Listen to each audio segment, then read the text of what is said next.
Ola de novo, que tal? Estamos en tempo de preguntoiro, conversamos hoxe neste espazo de entrevistas co voceiro municipal do BNG, Rubén Cela. Boa noite, benvido. Moi boa noite. Estamos en xornada de resaca electoral, vostede xa fixo a súa análise esta mañá en rolda de prensa, pero imos profundizar un pouco máis nesa lectura que fai o BNG, primeiro en Santiago, dos datos que se obtiveron aquí nestes comicios europeos. Vostede dicía que satisfeito relativamente.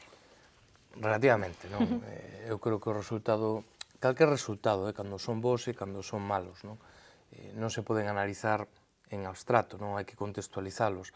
E eu creo que o resultado do Bloque Nacionalista Galego contextualizado nun proceso no que levamos inmersos varios anos que implicou un desgaste importante do BNG con varias escisións nun contexto nesta propia campaña especialmente difícil para nós. Hai que pensar que sufrimos desde a censura nos medios de comunicación públicos que nos equipararon a forzas residuais en Galiza como é o UPyD, ou a outro tipo de problemas que houve no medio da campaña, o intento de criminalización da opción escollida de concurrencia do Bloque Nacionalista Galego en coalición con Euskal Herria Bildu, ou outro tipo de problemas que vimos incluso ao final de campaña co intento de imputarlle ao BNG algo que se demostrou que non era certo no marco da Operación Pokémon. Con todo ese tipo de cousas, é evidente que non xogamos nun contexto especialmente favorable para o BNG. A pesar diso, conseguimos os obxectivos fundamentais. No caso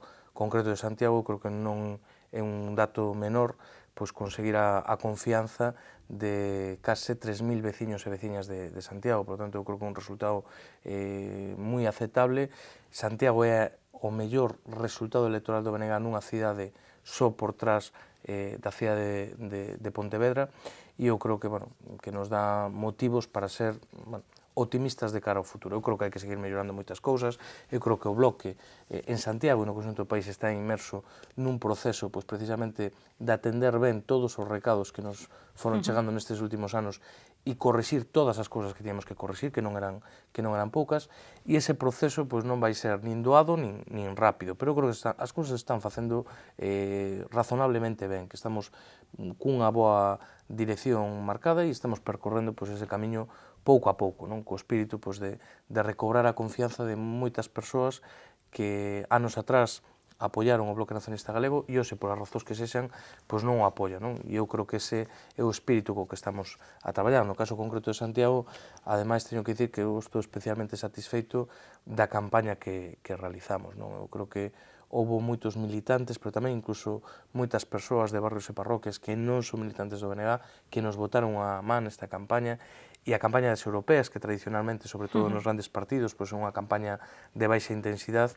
nós ao revés, fixémola de intensidade máxima. Estivemos todos os días na rúa, con repartos diarios de material explicativo, con encontros con veciños prácticamente en todos os barrios e parroquias, con moita presencia na rúa, nas redes sociais, e eu creo que fixemos unha campaña boa, no sentido de explicar por que era importante que o Bloque Nacionalista Galego tivera voz en Bruselas, porque iso sería darlle voz precisamente ao país, aos problemas do país, unha voz contraria ás políticas que veñen hoxe da Unión Europea e da Troika, e, polo tanto, nese sentido, eu estou moi satisfeito e, sobre todo, porque vin un ambiente no propio BNG, entre a militancia, que había moito tempo que non tiñamos. Eu creo que vamos na boa dirección, que queda moito por facer, que queda moito por traballar, pero eu creo que este é o camiño.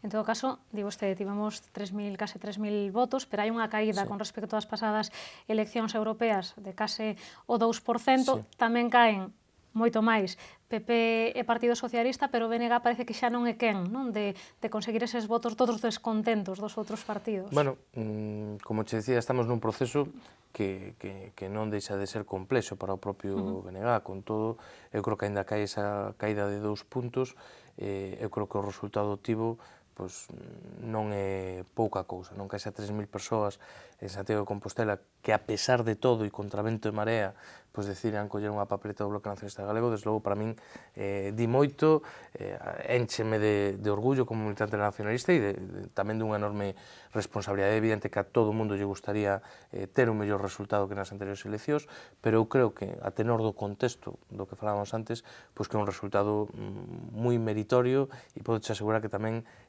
moi traballado. Que se pode facer mellor, que o debemos facer mellor e que o faremos mellor no futuro, eso seguro, non? Pero como ti decías, bueno, o resto de forzas políticas que teñen representación en Santiago non é que tiveran unha caída, que foi unha auténtica debacle, non? No caso do Partido Popular, pensa que é a caída máis pronunciada de todo o país nas 7 cidades, baixa 20 puntos, non? Que é unha caída absolutamente brutal, dun 49% a un 29%, pero que no caso do Partido Socialista, pois a caída é a máis pronunciada tamén de Galiza, con casi 13 puntos de caída, non? Por lo tanto, é evidente que ese castigo ao bipartidismo que houve no conxunto do Estado, no caso concreto de Santiago, ten outra componente a maiores, non? E é evidente que non se pode analizar o resultado do Partido Popular sin ter en conta pois, todas as casas de corrupción, todas as causas de malas prácticas e todo o desgoberno no que teñen sumido este Concello. E por eso hai un plus de castigo, incluso no marco da súa propia militancia e da súa base electoral. Deses datos do Partido Popular imos falar e tamén da análise que facía o alcalde destes resultados, pero antes quería preguntarlle como senta no BNG, di vostede que é un resultado moi traballado, como senta no BNG que dúas forzas moito máis novas, cunha traxectoria moito máis curta, como Podemos e a Alternativa Galega de Esquerdas, lle adianten. Bueno, pois hai que felicitar, non? Eu creo que a democracia, pois, basease nisto, non? En que a xente ten a última palabra e o que decida a xente ben decidido está, non? E se nós non somos capaces de chegar a máis xente, pois algo estaremos facendo mal ou, cando menos, algo poderemos facer mellor. Por lo tanto, eu creo que, sobre todo, os resultados electorais, máis alá do tópico, non? De decir, hai que saber lelos, escoitalos, eu creo que hai que aprender deles. E eu creo que o Bloque Nacionalista Galego foi aprendendo moitas cousas dos últimos procesos electorais. E hai veces, cando hai malos resultados, pois que é importante interpretalos, non? E o que se está mandando tamén á sociedade son mensaxes, non? Entón, hai veces pois, que ti non coincidirías, crees que o castigo é excesivo, pareceche que incluso en algúns momentos é tremendamente injusto, pero en calquera caso é a opinión mayoritaria do povo, non? E cando algo pasa así, pois é sintomático, non? Eu creo que o que houbo é un voto evidentemente de castigo ao bipartidismo tradicional e ás políticas que ten implementado o Partido Popular e en grande medida ten secundado o Partido Socialista, non? Sobre todo no que ten que ver ca política económica e ca política laboral, non? E por outra parte, pois o que se ve é unha grandísima desafección, non? Hai que pensar que a gran vencedora destas eleccións novamente é a abstención, non? E iso é terrible, non? Sobre todo nun modelo democrático mínimamente consolidado, non chegar a un 50% de participación, pois é moi preocupante e moi significativo, non? De que percepción teñen os ciudadanos das súas institucións e sobre todo, eu creo que o que non se dan moitas veces de conta moitas persoas é que unha opción que pode aparentar certa rebeldía, dicir, bueno, pois eu paso, non? Paso da política, eu desta vez non vou votar, e como algo transgresor, ao final, pois non deixa ser a opción máis conservadora de todas, non? Porque non ir é o que permite que todo siga igual ou moi parecido, non? Eu creo que hai que ir, e se non estás de acordo co que hai que ir, hai que votar, e hai que explicitalo nas urnas, non? Que haxa novas forzas políticas, como no caso de Podemos, pois, que chamen a atención, porque non é normal, ou por menos non é habitual, con a forza política solo con 4 meses de existencia, sendo pouco coñecida, e demais, pois, teño un resultado tan espectacular como que o tivo. Bueno, eu creo que tamén foi todo o propio contexto do que falábamos. Eu creo que de certo hartazgo da política tradicional, dos partidos de corte clásico e de unha gran desafección, sobre todo, de xente nova, non?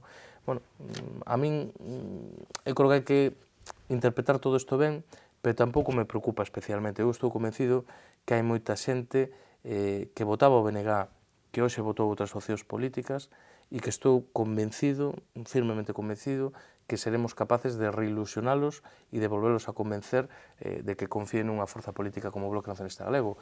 É cuestión de traballo, de tempo, de perseverancia e de facer as cousas ben e de aprender dos erros do pasado. E eu creo que nesa dirección é na que estamos. Como te dicía antes, un camiño que non vai ser doado, que vai levar o seu tempo e que vai a requerir moitos esforzos e a recompensa seguramente vai vir moi pouquiño a pouquiño. Por lo tanto, eu digo, con este resultado moderadamente contento desde a perspectiva de que nunca é un bo resultado retroceder posicións, pero no contexto no que estábamos eu creo que é un resultado estoico en grande medida. Tamén está satisfeito o alcalde de Santiago, poñía vostede o acento en que o PP perdeu un 20% de votos con respecto aos pasados comicios europeos. Dicía o alcalde que, ainda así, o Partido Popular é o claro gañador en Santiago destes comicios e salientaba que obtivo unha maior ventaxe sobre PSOE e sobre BNG que nas outras cidades galegas, por iso di que el se sente respaldado pola cidadanía. Home, estes resultados electorais teñen estas cousas, que malo será que non atopes unha lectura, por rebuscada que sexa, que non sexa positiva para ti. A verdade é que é difícil atopar unha lectura positiva do resultado do PP en Santiago, porque claro, que un descalabro. O sea, non é unha baixada, é un descalabro, 20 puntos, 5 puntos por riba da media da baixada en Galiza, e eses 5 puntos a maiores, evidentemente, pola situación específica que existe en Santiago. Con todo, evidentemente, o Partido Popular gaña claramente as eleccións en Santiago. Eso é indiscutible. Agora ben, eu creo que é un resultado que aquelquera persoa normal faría reflexionar de que as cousas están facendo non mal, sino rematadamente mal. E iso que evidencia, non só que hai un aumento no conxunto do ámbito da esquerda, do nacionalismo, sino sobre todo que na túa propia base electoral e social existe un descontento moi evidente. Posiblemente o Partido Popular non teña os trasvases de votos que poden ter outras opcións políticas, pero no caso concreto de Santiago creo que se trasladou en dous ámbitos, sobre todo no que ten que ver ca abstención e con outro tipo de opcións políticas que sacaron resultados modestos, pero non menores, como pode ser UPyD, como pode ser Vox, como pode ser Ciudadanos. Entón, nese sentido, eu creo que hai un voto de castigo evidente na propia base social e electoral do Partido Popular. No que coinciden os tres voceiros, os dous voceiros e o alcalde que hoxe facían as súas valoracións destes resultados e que non son extrapolables a unhas eleccións municipais, pero é inevitable que se faga esa comparativa, aínda que sexa un pouco ficticia. Vistos estes resultados, como están os ánimos do BNG de cara a esas eleccións municipais de 2015? Os ánimos moi ben, o que pasa é que, certamente, eu creo que non un tópico, sempre se di, ningún proceso electoral é extrapolable a outro, eso é certo. O que pasa é que neste caso concreto é máis certo todavía, porque as eleccións europeas teñen uns condicionantes que non son menores. Que a circunscripción é única, é dicir, a única circunscripción é o conxunto do Estado español e, por lo tanto, todos os votos computan, por decirlo así. Eso non pasa, por exemplo, nunhas eleccións xerais, o Bloque Nacionalista Galego, por pôr un exemplo, nunca conseguiu ter representación nas Cortes pola provincia de Lugo. Por tanto, todos os votos que temos na provincia de Lugo finalmente non computan, por decirlo, eso non pasa nunhas europeas, todos computan. É unha diferencia que non é pequena. E a outra diferencia é a participación, quer dicir, non é razonable a priori pensar nun proceso electoral nunhas eleccións municipais onde a participación vai ser o 50%. Por tanto, hai unhas participacións moi diferentes e os resultados eu creo que non son extrapolables. E sobre todo por outra cuestión, porque eu creo que todos analizamos cada contexto electoral en función da proximidade que ten cos cidadáns ese proceso. E cando a xente vota as europeas, vota pensando dunha maneira que non é a mesma cando tens que escoller o teu alcalde, o teu equipo de goberno, que é quen ten que solucionar as fochancas que tes ao lado da casa, os puntos de luz, a política de parques, o funcionamento do tráfico, outro tipo de cousas. Por lo tanto, eu creo que, sinceramente, non son extrapolables. A partir de aí, eu creo que hai lecturas que son evidentes, tanto no último proceso de autonómicas como neste proceso das europeas. Como encaramos nós? Pois con moita ilusión. Eu creo que un punto de partida que non é non é malo, non? Nas anteriores europeas sacamos un resultado similar que prácticamente duplicamos nas eleccións municipais, non? Por tanto, eu estou convencido de que o Bloque Nacionalista Galego nas vindeiras eleccións municipais vai sacar un bo resultado en Santiago, que eu creo que vai a coincidir con un traballo serio e riguroso de oposición ao longo destes anos e tamén do recordo dun traballo tamén moi serio, moi riguroso e moi productivo de 12 anos no goberno desta cidade. Por lo tanto, bueno, eu encaro con moito ánimo e, sobre todo, anímame o traballo que fixemos nestas eleccións. Fixemos moito traballo barrio por barrio, con grupos de simpatizantes. Eu creo que o Bloque cada vez está mellor organizado en Santiago, que está facendo un traballo tamén máis sistemático, máis continuado no tempo, e, desde logo, o Bloque non é algo que aparezca en Santiago ningún paracaidista, quero dicir, ten unha implantación real nos barrios, nas parroquias importante, e eu creo que estamos facendo un traballo, bueno, está mal que o diga eu, pero eu creo que un traballo serio tamén como grupo da oposición. Non ve logo perigar esa posición de terceira forza, porque nas próximas eleccións é previsible que entren en escena outras formacións, Alternativa Galega de Esquerda, Compromiso por Galicia, que aínda que nas europeas pois non obtivo o resultado quizáis que acadaba, e que ten moitas expectativas postas nas municipais. Non sei, é moi difícil de predicir. Mira, falta un ano para as municipais, eso en política é unha eternidade, non? Mira o que pasa en 3 meses, pois imagínate o que pode pasar daqui a un ano. Eso xa o veremos, en calquera caso serán os veciños de Santiago quen o decidan. Eu o que creo que ten que haber un cambio evidente de goberno no ano 2015, porque Santiago non pode seguir así. O sea, isto xa debería estar cortado aí moito tempo, pero se por desgracia o Partido Popular estira os tempos e non se pode cambiar o goberno hasta as vindeiras eleccións municipais, pois habrá que agardar hasta as vindeiras eleccións municipais. Eu estou convencido de que vai haber un cambio de goberno, e o que terán que decidir os veciños e veciñas de Santiago é que tipo de corporación queren e que representatividade lle queren dar a cada forza política, non? Por lo tanto, bueno, xa o tempo dirá. Nós, desde logo, traballaremos duro para intentar facer o mellor posible, que a xente que nos apoiou este contenta por apoiar unha forza política que fixe un bo traballo, e xente que non nos apoiou noutros procesos que poida volver a confiar en nós. E iso é o que intentaremos facer entre todos, porque, bueno, non deixa ser un proxecto colectivo que vai moito máis alá dos concelleiros que somos o grupo municipal do BNG.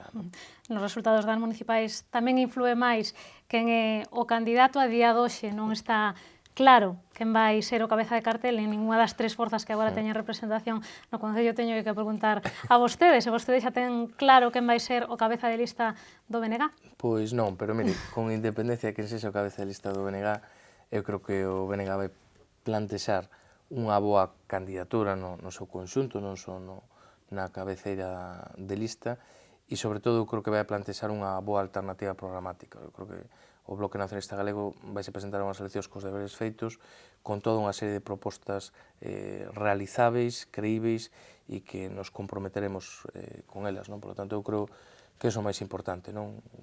A equipa, o conxunto de persoas que rodeen esa candidatura, quen vai a traballar a prol desa candidatura, e as propostas concretas para sacar a Santiago do impasse no que está, non? Por lo tanto, eu creo que non é tampouco ahora mesmo o máis relevante, non é evidente que é unha cousa que non é indiferente, sobre todo nunhas eleccións municipais, pero cando chega o momento que o Bloque Nacionalista Galego colectivamente decida quen vai a conformar esa candidatura, eu estou convencido de que acertará. Bueno, pois agardaremos a coñecer esa candidatura. Estamos hoxe, cúmprese unha semana dende que se celebrou o xuízo aos 7 concelleiros procesados polo caso Adrián Varela. Que situación percibe vostede no Concello? Cree que cambiou nalgo despois desa vista? Bueno, eu creo que cambiou todo a peor, non? E xa era difícil, non? E xa era difícil porque, claro, partimos dunha situación absolutamente esperpéntica, non? Cando tes un goberno que ten a 10 dos 13 concelleiros do grupo de goberno imputados nalgúna das 6 causas judiciais que hai abertas contra eles, pois dices ti, é difícil que a cousa vai a peor, non? Pois certamente pode ir a peor, non? E o peor é que 7 deses concelleiros pasaran de ser imputados a ser directamente procesados e que se tiveran que sentar no banquillo dos acusados, non? E iso, pois o que provoca todavía maior bochorno, maior vergoña nos veciños e veciñas de Santiago que sinten que non se merece un goberno como este. Non? A partir de aquí, pois xa veremos o que pasa. Non? Eu creo que no caso en concreto da defensa do Concello de Adrián Varela hai que distinguir dous planos, non? Un o judicial e outro político, non? Con independencia do que diga a xustiza, de si é legal ou non é legal ese acordo, eu creo que hai outro plano que é o político que é absolutamente impresentable todo o que se fixo, non? Non é de recibo que os veciños de Santiago, despois de ver todo o que tiveron que ver no marco da operación Pokémon, vexan como hai un concelleiro que está imputado nada máis e nada menos que por prevaricación, por falsedade documental e por soborno, que teñan que ver que como esa persoa solicita que os gastos da súa defensa se paguen a escote entre todos os veciños e veciñas de Santiago cos seus impostos.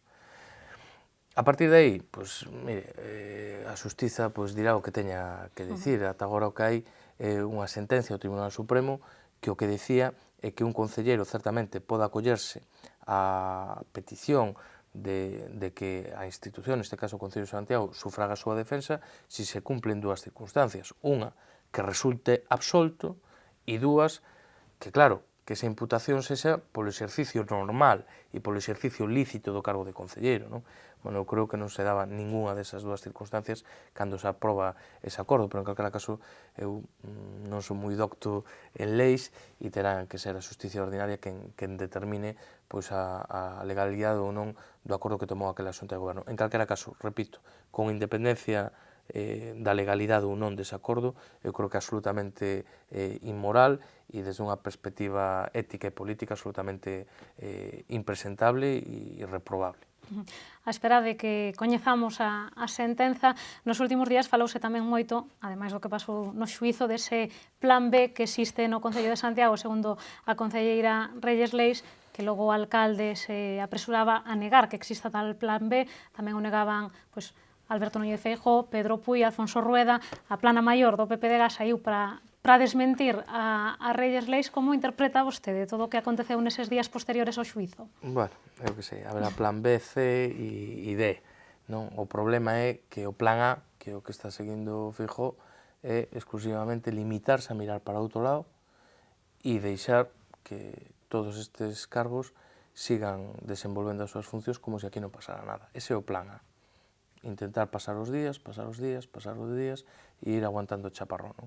O problema é que nese pasar os días, pois o que están facendo é desangrar aínda máis esta cidade. A imaxe, a credibilidade da institución, o funcionamento ordinario. Non? E, polo tanto, pois eu creo que flaco favor lle están facendo pois ao Concello de Santiago como institución, a imaxe de Santiago, e incluso a democracia e algo que falábamos antes, non? Nas eleccións europeas, a desafección que sinte unha parte importante da cidadanía. Hai moitos veciños e veciñas de Santiago que cho din todos os días pola rúa e non entendo como con todo o que pasa en Santiago non pasa nada. E esa é unha boa pregunta, non? Que ten que pasar máis para que o presidente do Partido Popular, que non desexa ser o presidente tamén do Partido Popular en Santiago de Compostela, porque é o presidente do Partido Popular do conxunto do país, pois non tome ninguna carta no asunto. E a única medida que teña tomado até o momento é certificar a Ángel Currás como alcalde e o seu goberno nos seus postos. Non? Eu creo que é un flaco favor, como digo, o Concello e os veciños e as veciñas de Santiago, e en calquera caso, pois, lamentablemente terá que ser a Xusticia Ordinaria quen acabe diminuindo cales serán o camiño no corto prazo deste Concello. Non? Pois agardemos a coñecer a sentenza, non nos dá hoxe tempo para máis. Rubén, como sempre, moitas grazas por acompañarnos. Moitísimas grazas a vos. Isto foi todo no Preguntoiro. Un día máis pidolles que sigan atentos á actualidade a través de calquera dos medios do Grupo Correo Gallego. Nos volvemos mañá a iso das 8:15 da tarde. Grazas por estaren aí.